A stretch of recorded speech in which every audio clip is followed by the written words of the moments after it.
জাগরে পাশা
हे गोविंद आज আমি তোমার চরণে শরণ করে আমি পথের বাইরে গেলাম তুমি আমাকে রক্ষা করো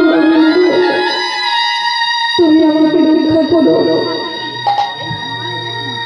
এই বলে নর্মদা সেই ফুলের মালাটি নিয়ে পথের বাইরে গেলেন। এমন সময় সেই পথ দিয়ে হাঁটতে হাঁটতে এক সুন্দর যুবক আসছে আর যেই সুন্দর যুবক আসছে ওনার নাম হলো কৌশিক মুনি। আর যেই যুবককে দেখতে পেয়েছে নর্মদা চিৎকার করে বলছে ওই তো এক সুন্দর যুবক আসছে। হ্যাঁ আমার কি সৌভাগ্য আমার কি সৌভাগ্য এই ফুলের মালাটা গলায় দিয়ে আমি ওকে আমার স্বামীর আসনে বসাবো আমি ওকে আমার স্বামীর আসনে বসাবো।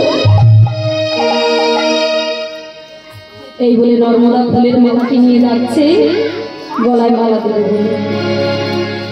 কিন্তু ভক্তমণ্ডলী এবং ভক্তিমতী মায়েরা আজকে নর্মদা যদি ওই সুন্দর যুবকের গলায় মালা দিয়ে দেয় তাহলে তো অনুস্বত জগতে প্রতিষ্ঠিত হয়ে যাবে, তাই না? অনুস্বর হবে না প্রতিষ্ঠিত, কিন্তু তিন দেবী তো কেউ চান না যে অনুস্বর জগতে প্রতিষ্ঠিত হোক। তাই মহামায়া আজকে কি করেছেন, যেই কৌশিক মুনি হাঁটতে হাঁটতে আসছে মহামায়া তার মায়ার দ্বারা কৌশিক মুনির সারা শরীরে একেবারে কুষ্ঠ ব্যাধি দিয়ে ভরিয়ে দিয়েছে। আর যেই কুষ্ঠ ব্যাধি দিয়েছে তখন আতঙ্কে যন্ত্রণায় কৌশিক মুনি চিৎকার করে উঠে বলছে